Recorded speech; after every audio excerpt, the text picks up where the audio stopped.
Mini episode 470 of the FDH Lounge is brought to you by Sportsology, delivering unconventional columns and webcasts about sports, TV, music, movies, and more. Follow them on the web at sportsology.info. The FDH Lounge. You want to schedule your life around it. A long time ago, on a gloomy, wet Cleveland spring night, two men stand alone amidst the late-night drizzle.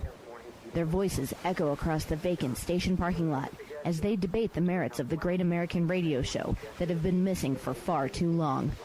On that night, an idea was born. That idea became the FDH Lounge.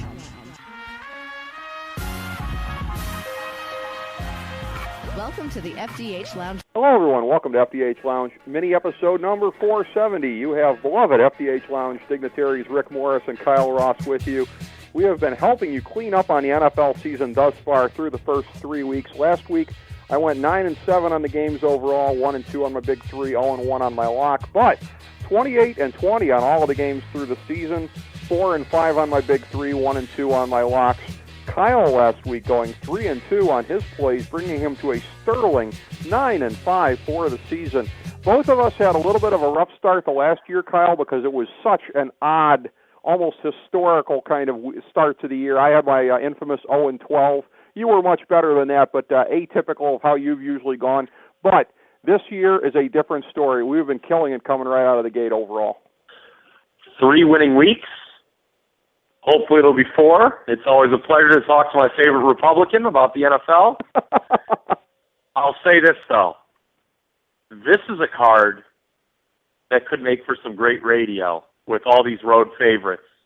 We shall see how we come out on this. I anticipate, although you surprised me a little bit this year in the first 3 weeks with your desire to fade chalk.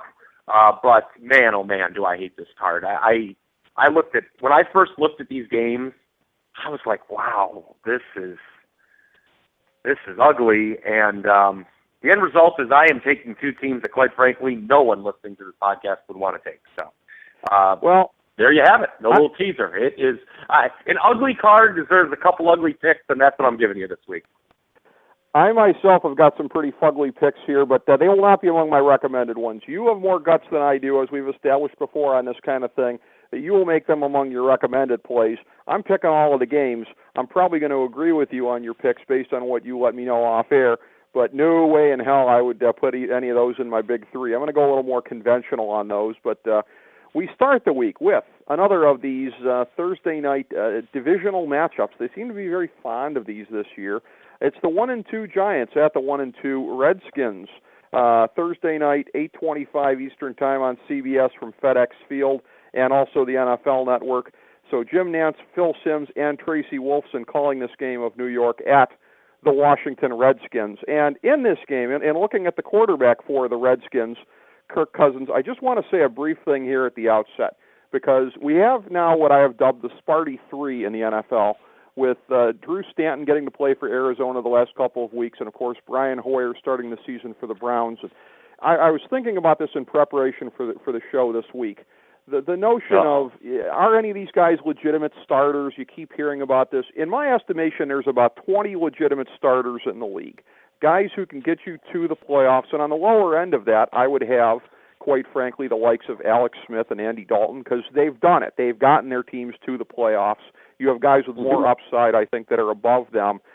If you're in that next level, I don't think there is much of a separator between the third tier and the fourth tier. If you're not up there, it doesn't really matter if you're a low-end starter or you're a high-end backup, because you have the same qualities, essentially. You can be explosive, but you're inconsistent, or maybe you're just a pure game manager. But all three of the Sparty 3 guys can be explosive. And that there's an ongoing debate. The only one of the three who's playing this week, strangely, is Kirk Cousins, because Arizona and Cleveland are on the bye. We should probably mention the byes here. Arizona, Cleveland, Cincinnati, Denver, St. Louis, Seattle. So you've got this game here. Ultimately, I will not be going on the Redskins in this game, because the Giants are the team that has the more momentum of the two. One could say that the Redskins had a good showing in Philadelphia. It did a lot for them in terms of their confidence to hang with the Eagles on the road. But the Giants, again, you look at it, and they had a new system that they were adapting to offensively at the beginning of the year. There's a case to be made, based on how they played against Houston, that they've gotten some of the kinks out of the system here. I'm pessimistic about putting too much on either of the teams here and putting any expectations on them. But for the Giants, who are getting 3.5 down from 5.5 at the open, I still like them.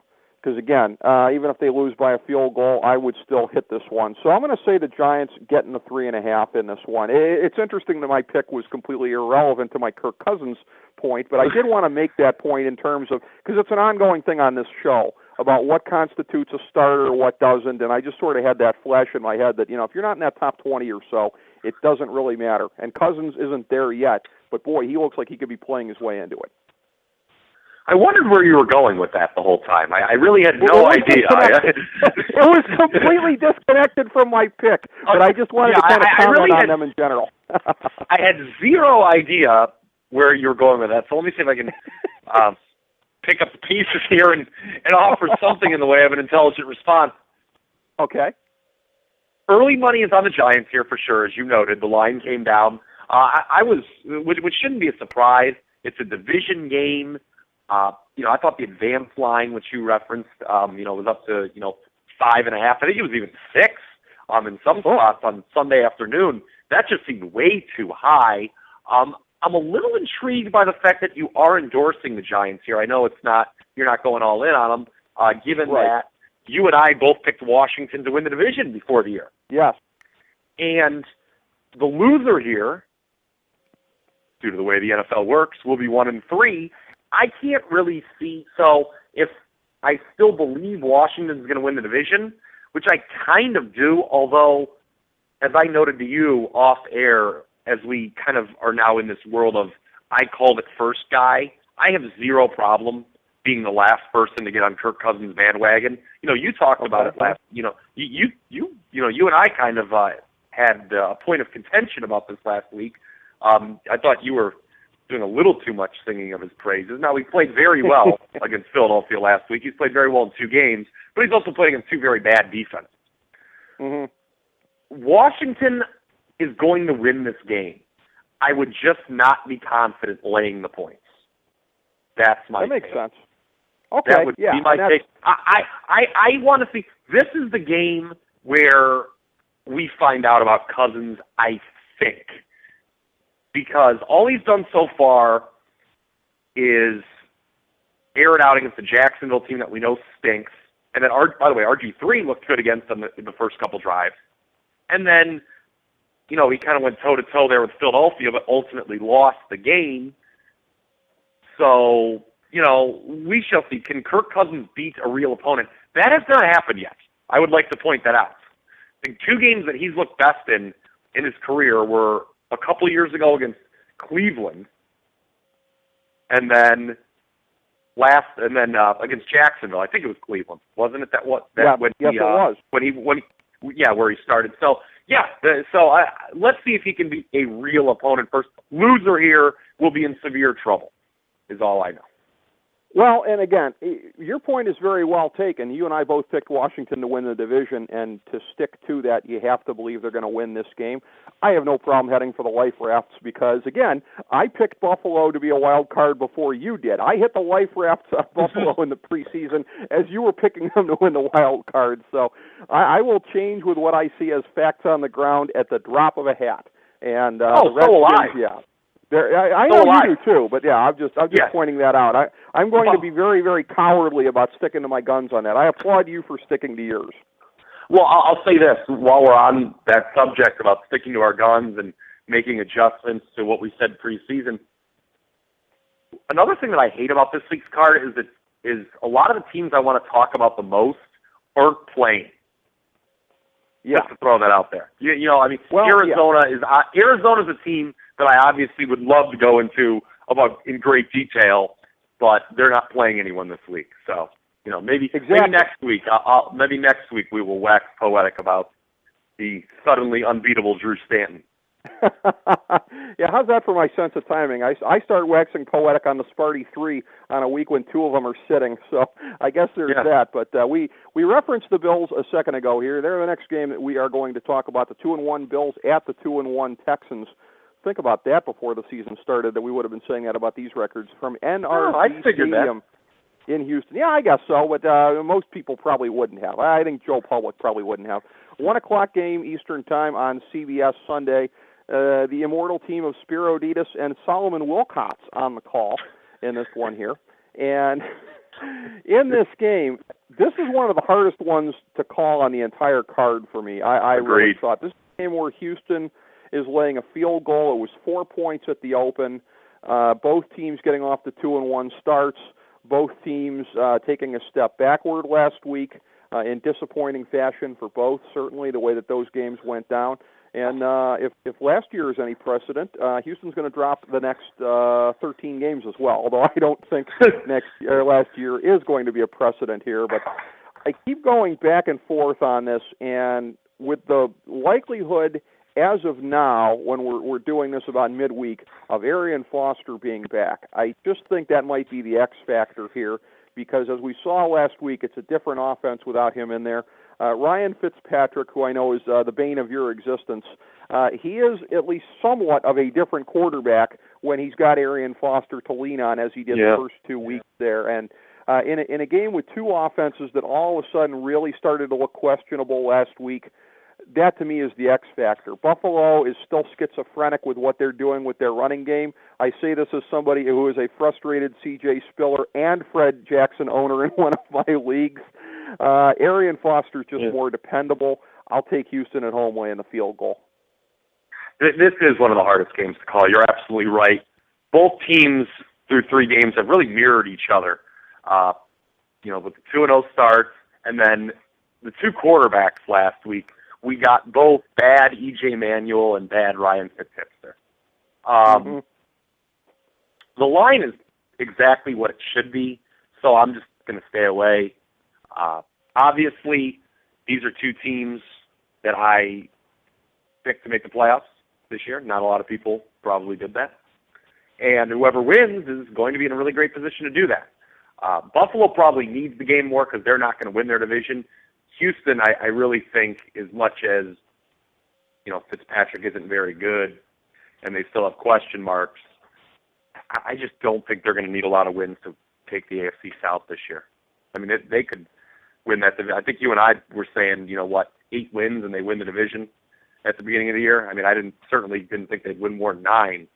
So, a loss here wouldn't hurt them as bad as it would probably hurt Buffalo, but you're right. Foster, being back could be the huge difference. Without him, Fitzpatrick looked like the Fitzpatrick of Buffalo last week against the Giants.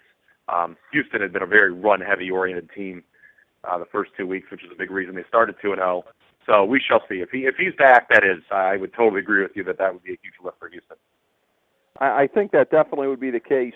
And as far as how the 2 teams are shaking out here, Houston being in that division, and thank you for what turned out to be, you might not have intended it as a prompt for me to mention. Every week, of course, you can find this show and the FDH Lounge Power Rankings at the FDH Lounge Multimedia Magazine, the FDHLounge.blogspot.com. This week's Power Rankings are already up.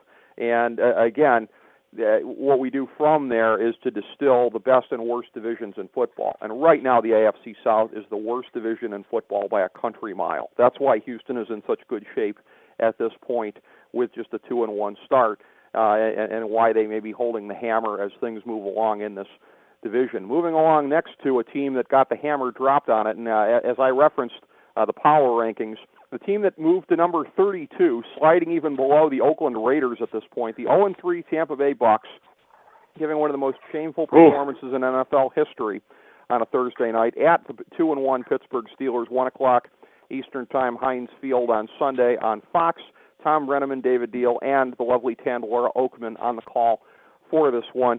And again, I felt a little bit chagrined as you and I both had Tampa Bay last week. But again, a loss can only count as one loss, no matter how bad it is. That's what I consoled myself with in terms of that. They never even came close to making the cover. This is a game where The Steelers are laying 7. It opened at 7.5. At one point, it was up to 9, and that was floating around. You can still get 7.5. It's certainly not going to drop past 7, given the fact that the majority of the public money is on the home team here. I think about 73% of all wagers have been on the Steelers as of this morning. Okay, so there must be a lot of smart money backstopping the other way.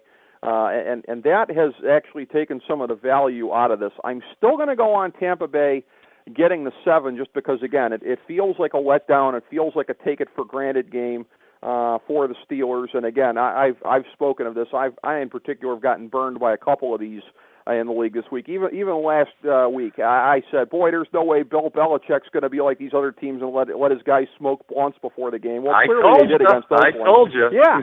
And that's, again, I got to start listening on these things here a little bit more. Now, it's not a look-ahead game for Pittsburgh, which makes me kind of wonder because, again, they got Jacksonville the week after. So it's not like they're looking ahead to anybody else, but I still think there's a decent chance for a backdoor in this one for Tampa Bay. I'll take the 7 points just because, again, if the public is convinced that they're going to get stomped again, a lot of times that is, as you've pointed out so often, reason to go the other way. Yeah, I mean, you can get 7. I'm looking here across the board. You can get more than 7 in most places right now. I don't know what we're going to grade this game at, but I'm seeing a lot of 7.5s, and yes, the oft-referenced 5 dimes, you can get them at 9 still, Tampa Bay. And I promised you 2 ugly ones this week. You referenced that we were on the Bucks. I actually recommended them last week, and that was awful. I think. How early did I text you during last week's game? This is a loss. How early? Well, it was early in the first quarter, which tells you everything you need to know. Yeah, I mean, that was you said it best, and there have been articles written about it. That was among the worst single-game performances I've ever seen by a team in NFL history. Yep. So why wouldn't you come back with the Bucks the following week? My first recommendation is going to be Tampa Bay. They've had extra time to prepare. They've heard about now for over a week. It'll be over a week that how they're the worst thing ever. They stink. Lovie Smith, by the way, first-year head coach here, still yet to win. He's desperate. Pittsburgh lost, despite the fact that you talk about a great win. Okay, Tampa Bay made a bad loss. Pittsburgh was a really great win for me last Sunday night. They went into Carolina, looked very impressive. That's also inflated the line because that was a TV game and people saw it. But what people are probably going to forget is that the Steelers lost 3 defensive players to injury in that game. Although I picked the Steelers to win the division, that's a pick that I'm not as confident in now, 3 weeks into the season, even though they're coming up a win and it started 2-1, and they're probably going to be 3-1 after this game. I just think the points are too many. I think the Steelers kind of, as you alluded to, lay a stinker here, sleepwalk through it, get the win but not the cover. Tampa Bay is my first recommended play this week. The other thing is, too, I the last couple of years haven't really been enamored of the Pittsburgh secondary. They haven't really done a lot through the draft, which is their cherished method of building, in solidifying those cornerbacks there. Mike Glennon, who you could certainly argue at this point the better of the 2 quarterbacks for Tampa, is going to be in there. You got Jackson, you got Evans. They've really been underachieving offensively. If he comes in, what's a desperate team going to try and do? They're going to try and gun it to those guys. Don't be surprised if Tampa Bay even gets off to a quick early lead. You never know. Yeah. But, I think both of us I agree with you. Value in the point. I agree. Ricky, I could not agree more. I see Tampa Bay coming out real fired up, probably getting the lead early and wilting late. I could not agree with your narrative more there. That's pretty much precisely how I see this game going. All right, we'll see if you keep agreeing as we go along here. That will be fascinating to see. Next up, we have the 2-1 Lions at the 1-2 Jets. 1 o'clock Eastern Time, MetLife Stadium in East Rutherford, New Jersey on Fox. The beloved team of 5-time Lounge guests Kenny Albert, Daryl Moose Johnston, and Tony Siragusa on the call for this one. And the Jets, this one started off as a pick'em. It is now up to Detroit laying a point here. I thought about making this one of my recommended plays this week. I was spooked last week. I actually picked the Jets, albeit not in a recommended mode there.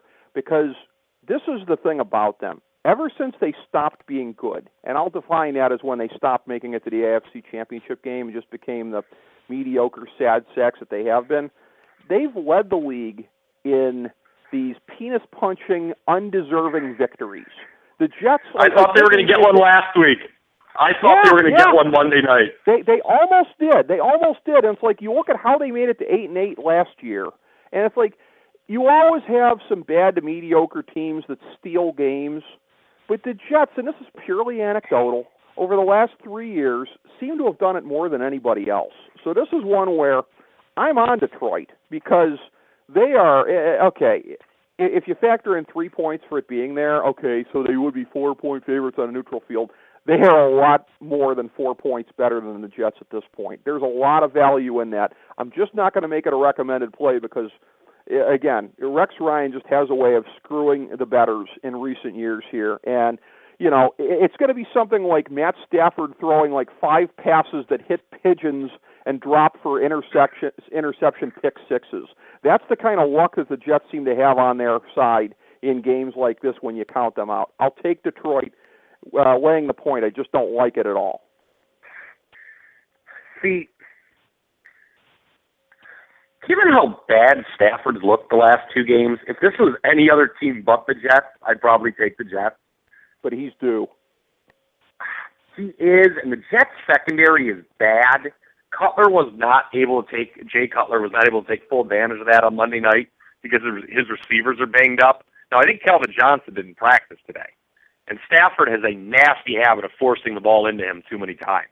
He's had 2 really bad, kind of interception punts, I think like they're called, where you throw it long to Calvin when he's in double coverage and, the other team intercepts the ball inside their own 10. Now, it worked for him last week because I think it led to a safety against Green Bay. That was an ugly game, by the way, Detroit and Green Bay. I should probably talk about that when we talk about the Packers.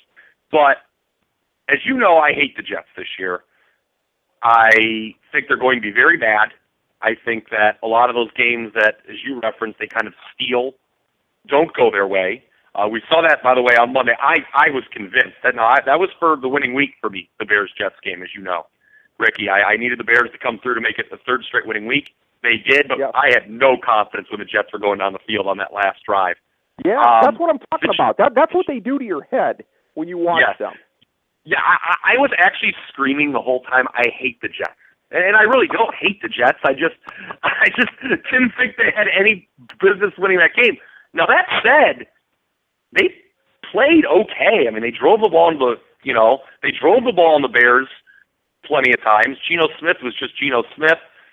I'll say this. I've referenced it in the preseason. I think I mentioned it last week. The Jets are in the midst of this horrible stretch in their schedule where they're going to be facing Aaron Rodgers, Jay Cutler, Matt Stafford, Phillip Rivers, Peyton Manning, Tom Brady in 6 straight games. I think Mike Tirico actually mentioned this on the broadcast Monday night. Mm-hmm. They probably will steal one of those games, and this does have the feeling of the one they might. Detroit's kind of coming off an ugly division win. Now they hit the road. Detroit's never very good on the road. They certainly weren't for your boy Jim Schwartz. I'm laying off this game. I'd love to join with you on the Lions because I don't like the Jets and I don't think they're going to win many games this year. But this just does have the feeling of that one they're going to steal. It does, and I will say this again. I was always higher on Schwartz than you were, but as much as the Jets in the last couple of years tended to win games like this, Detroit tended to lose games like this, where it's like, they should have no problem. And then they go in there and they gag it away. New coach, don't know if it'll still be the case with Caldwell, but again, if they lose, safe to say, same old Lions, no question about it. Another team with a new coach that got off to a great start, and then the last 2 weeks not so much. The old Tennessee Titans. That is a Freudian slip there, as I combine the Houston Texans with the Tennessee Titans. 1-2 at the 1-2 Colts. 1:00 Eastern Time on CBS Lucas Oil Stadium. Kevin Harlan, Rich Gannon on the call for this one, and this is a game where Indianapolis is laying 7.5. That's what it opened at. At one point, it spiked to 9. This is kind of mirroring the Pittsburgh-Tampa game as far as that spread being kind of all over the place there. And my reasoning is going to kind of mirror that as well, and that being, again, everyone is quick to proclaim after last week, Colts back on track. They went into Jacksonville. I had them to lay an ass whipping on the Jags, and they did. I only wish I'd have gone through with that as one of my recommended plays. Tennessee, again, I thought they'd sustain it a little better after week one, and they clearly have not. That win over Kansas City, where they just laid it to them, is looking more and more flukish by the week. I do not at all think they'll win this game because you got some real issues there with Jake Locker, some real identity issues on offense, which way they want to go. But again, just feel like the back door could be open in this one. This is a chance for the Colts to make a statement. I just don't know that they will. If they do, if they lay another impressive beatdown like we saw last week with Jacksonville, even though those two teams are very suspect, and that's being kind, I'll be quick to say at that point that I was wrong against Indianapolis because, as I said last week, the NFL is getting more like the NBA every year. Teams just do take games like this for granted. If Indianapolis doesn't, that'll tell me something. But I think that they will. I think Tennessee gets in the back door, loses, but gets within the 7.5. I'd love to recommend the Titans here, but I'm not a Jake Locker fan, as you know. But they're the Titans. Yeah. As you also know, I don't like the Colts. I really think that this is a 7 or 8 win football team. You talk about teams taking games off. I think it also has to do with the fact that the league is just more even now, at least in the case of the NFL. I mean, that may not be the case in the NBA, but in the NFL, teams are just a lot more even than they used to be.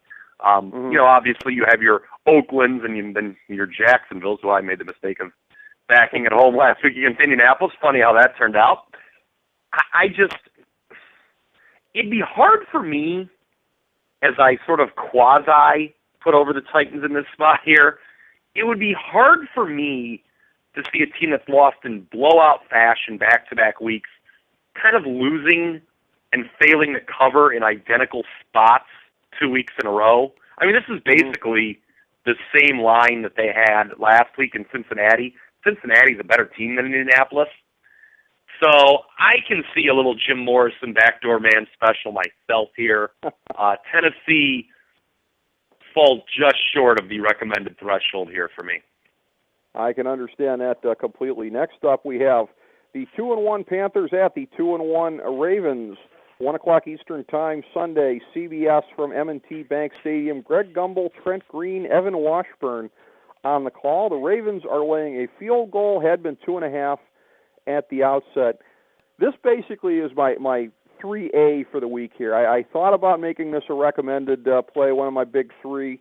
Unlike you, I make it the same number every week, so I'm not going to have 4 of them in this. I just feel like in looking at this, we saw the beginning of the regression of Carolina Sunday night, of them coming back to earth.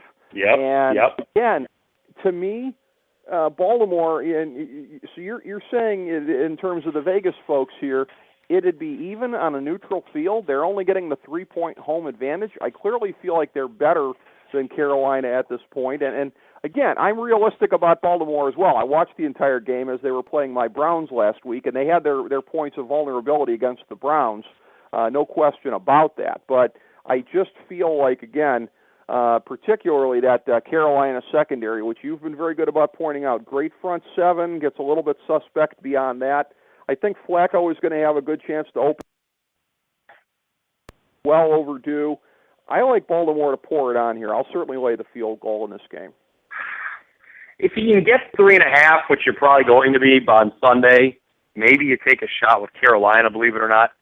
I don't like the Ravens as much as you do. I believe you had them in the playoffs, if I remember. I think they're a pretty middle-of-the-road team. 7-9 was my predicted record before the year. Carolina, I had probably too low. I think I had them 5-11. They're probably also a 7-9 team. I think this line is fair. Baltimore is a much better. They did struggle at Cleveland, like you pointed out. They're a much better team at home. Week 1 loss to Cincinnati aside.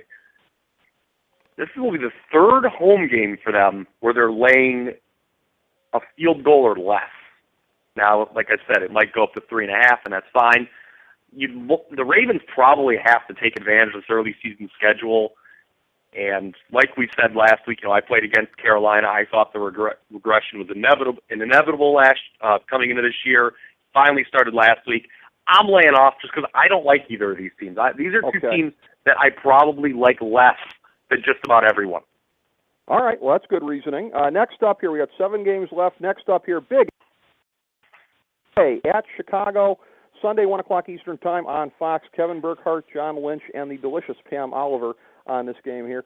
And this is a game, again, Green Bay is, at this point, laying a 1.5, had opened as a pick. You mentioned it before against Detroit. They looked like garbage. I lost on the Packers last week on a recommended play. Wanted to go with the Bears because, again, this is a chance to make a real statement, open up some room in the NFC North that could be very damaging to Green Bay. I just keep coming back to this, though. Never overreacted a previous week. Eddie Lacy's gotten off to a horrible start, but Chicago hasn't really done too much against the run, notwithstanding being 2-1 at this point here. If they can restore the balance, that's the thing. Nobody's respecting the run. That's why everyone's teeing off on Aaron Rodgers. So I'm kind of believing his whole line of I got this, because I think it's going to be a little bit of a different story against the Bears. He's had some pretty good success against them, including Week 17 last year. I will reluctantly take the Packers laying the 1.5 in this one. Do I make an on-the-fly added recommendation here? Last week, I made 2 right before the show went on. They went 1-1. One of them was Tampa Bay. That was not a good pick. The other was Chicago. The other was the Bears, and that was. I can't see Green Bay losing back-to-back division games, can you? And the Bears secondary. I mean, this thing's turning into a mash unit. I mean, thank God they picked Kyle Fuller, who looks great, by the way. But how much difference can he make? Green Bay's got to play well once, don't they? Right. I mean, oh, God. You know what? The thing is, I did say Chicago would be a wild card team. I'm kind of coming off that. I kind of want to swap Atlanta in for them right now in the NFC. What the hell, Rick Morris? On the air, on the fly, let's do it. A third recommendation. No, I haven't actually made it up, my third yet, but this will be the second of 3. I was only planning on making 2. The Green Bay Packers get a recommendation this week. A rare road favorite, Kyle. Yeah, a rare road. I cannot see them losing this game. I just cannot see them losing this game. All I got to say about that is welcome to the dark side. Really. We move next to Wembley Stadium in London, best known, of course, being the home of SummerSlam 92. But there will be nothing on this in this game that will match the excellence of Bret Hart v. Davey Boy Smith, because it's the 1-2 Dolphins at the versus the 0-3 Raiders. I was going to say at, but Oakland's giving up an actual home game here. 1 o'clock Eastern time. I guess that's 6 o'clock Limey time. Who knows? Ian Eagle, Dan Fouts, and Jenny Dell on the call on CBS. This is one where the Dolphins are laying 4, had been 3.5 at the open. The Dolphins are just such a dumpster fire at this point. Again, I thought Oakland would have the worst record in the league, but I didn't think they'd go 0-16. Hence, they got to win a couple of them along the way here. It's the same thing as when I picked San Diego over Seattle a couple weeks ago. I said Seattle's got to lose a few, and this could be one of them, so I have to make it that. How many times is Oakland actually going to have a chance to win a game this year? This is one of them. I'll go with the Raiders with the 4 points, but I think you won't need it. My fish might get beat outright. Not a bad pick. I never play the London games. I just don't know what to expect, and I'm not going to play this one. By the way, shame on Joe Philbin for what is shamefully looking like he is going to make Ryan Tannehill out to be the scapegoat here, even though Tannehill's played behind a very poor offensive line for the last years. I know our own Jason Jones is chomping at the bit to remind everyone how he didn't like Ryan Tannehill, and I've never really liked Ryan Tannehill, but the Dolphins have a lot more problems than just Ryan Tannehill right now. No thank you on this game. You know who has put over Ryan Tannehill from day one, just saying, is our former broadcast colleague on the Sports Talk Network and our fellow Ohio University alum, Joe Wall. He has been saying that on 92.3 in Cleveland for a long time, and he's bemoaned the Browns not taking Ryan Tannehill on there. So all I got to say is, old buddy Joe, own that one, my friend, because it's around your neck. So. Ryan Tannehill stinks. Yeah, I think, by the way, I just delivered a sentence there where I said shame on Joe Philbin for shamefully doing something. That was a real... Nice. Nice. A real overusage of one word there. A real overusage of one word. Department of Redundancy Department approves. The 0-3 Jags at the 2-1 Chargers, 4:05 Eastern Time Sunday, Qualcomm Stadium in San Diego. Andrew Catalon, Steve Tasker, Steve Berline on the call on CBS. San Diego is laying 13 on this one. Had opened at 14.5. It's been coming down, obviously. Maybe people are looking at this, maybe not. Again, as I said before, the tendency to take games for granted in the league right now. I thought San Diego would have a letdown last week at Buffalo. They didn't. You were right. I was wrong on that one. But I think that just certainly postpones it for a week because I just think they're going to have trouble staying up for this one. Yeah, the Jags are traveling cross-country, and that's always an issue. But again, I'll take Jacksonville to slither in and lose by 12.5 if that's possible, since the line is 13. What? Lose by 12.5? How do they do that? Well, that was a bad attempt at sarcasm there in terms of barely going to that clearly went over everybody's heads, and I apologize. That was a horrible attempt at sarcasm. All right, well, here's the thing. Here's the thing. First of all, I did not. While I did not side with you in laying the points with Buffalo last week, I did still think the Chargers would probably lose and not look as good as they have. They have looked great. This is a team that is number 3 in my power rankings. I cannot possibly spend a couple minutes justifying a play on the Jacksonville Jaguars. They were awful last week. They've been awful for 10 quarters. But God bless America. Let's recommend them one more time, Rick Morris. No one is going to want to take the Jacksonville Jaguars. And when no one wants to take a team, that's often when I like to. San Diego, who's gone west to east and now back to west, they've got bigger fish to fry than this game. They're a team who, they don't get blown out, but they're also really not built to blow a lot of teams out. They rely on owning the time of possession, long drives. Jacksonville, Blake Bortles, his first start, they stick around. They are my third of 3 recommended plays, joining Tampa Bay and Green Bay. That takes a lot of guts when you're talking about a team as good as San Diego right now and a team as horrid as Jacksonville. I certainly applaud your guts on that one. One more to go before we get to my big 3 for this week. It's the Monday night game, the 2-1 Pats at the 1-2 Chiefs from Arrowhead Stadium, 8 o'clock Eastern Time, ESPN, Monday night with Tirico, Gruden, and Salters on the call. This is one where New England has been laying pretty much about a steady 3.5 points throughout the week. This is one where I kind of went back and forth, and I know you noted in your, once again, excellent production notes before the show here that Kansas City has been the choice of a lot of the sharps out there. They will be. They will be. Yeah, they will be. I don't think there's been a lot of action. I see a favorite that hasn't played well. It's a national TV game. The sharps tend to side with the ugly dog, knowing that the public will be on them, and they're probably going to wait because, all those folks looking for that Monday night bailout are probably going to steam this number up on the Patriots. I mean, that's just kind of the narrative that you. The funny thing is, Week 1 is actually an outlier for both teams because for New England to dump a game to a team as fugly as the Dolphins right now, they're not that bad. And Kansas City's not as bad as they looked Week 1. You and I were right that Kansas City's not going to have a good record, but they've shown the last 2 weeks they're going to be a team that loses a lot of close games. Even when they're overmatched, Andy Reid is going to keep them in the games here.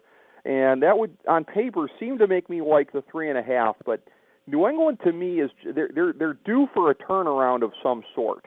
And Kansas City is soft enough that they may be able to get it. I don't think they'll blow out Kansas City because I don't think Kansas City will get blown out of too many games this year. But if it was 10 points, I wouldn't really blink much. So I'll take New England laying the 3.5 Monday night. I'm going to have to find some exotic wager to do Monday night. I don't like this game because New England has not looked good at all, and I don't like road favorites, especially road favorites laying more than a field goal. But although I've recommended 2 dogs this week that I don't think are going to win, I just don't see at least those 2, Tampa Bay and Jacksonville, are getting a lot of points. Yeah, I just cannot see Kansas City winning this game, and they're not getting enough points right now to get down on them. Yeah, well, that's a good rationale, because I agree with that completely. Okay, to my big 3 recommendations for this week. First one up here, the 2-1 Falcons at the 1-2 Vikings, 4:25 Eastern Time Sunday from TCF Bank Stadium in Minneapolis. It would formerly have been at the Triple H Metrodome, but they don't use that anymore. Chris Myers, Rondé Barber, and Jennifer Hale on the call for Fox. Atlanta is laying 2.5 in this one, down from 3.5. This is like a borderline why ask why game. I'm 1-1 on those plays this year, of where a line is just so bad I go the other way. I almost want to take Minnesota because I just don't understand. Okay, 3 points for home field, blah, blah, blah. Atlanta should still be laying a lot more than that based on how they've looked. And Minnesota, without Adrian Peterson, oof, that's just something that, not even a mother could love. So I'm going to take Atlanta. I should probably be questioning myself on this, but taking them as a road fave here because I think there's a lot of value in not even laying a full field goal against the pathetic Vikings. Yeah, you can't get down on Minnesota here. A lot of turmoil for a first-year head coach, losing his starting running back for an indefinite period, and then now he's got a rookie quarterback in there sooner than they wanted. What gives, I think, a lot of people pause here is Atlanta outdoors. Their one game that they played on the road so far this year, they got kind of owned by the Bengals. But as a road favorite, they've been pretty good under Mike Smith. I think like 12-7-1 against the number. This is a road favorite I don't hate, Ricky. It's a road favorite I don't hate. I'm not going to play it, but it's a road favorite I don't hate. Atlanta, I'm really interested to watch them the next couple weeks. I think they could get back to the previous year's levels, to be honest with you. I think this could be a double-digit win team. Could be. All right, the other 2 games in the Big 3. Next up, the 3-0 Eagles at the 1-2 49ers. 4:25 Eastern Time Sunday from Levi's Stadium, Santa Clara, California. Buck Aikman and Andrews on the call for Fox. San Francisco laying 5.5 in this one, up from 4. 49ers burned me last week. Eagles riding high. It just seems like there's a reversal of fortunes due for both teams. And we don't really have the time for me to get into it more than that, but that's basically how I look at it at this point. I think fortunes turn on a dime for both teams this week. I'll take San Francisco, even as I'm nervous about the 5.5.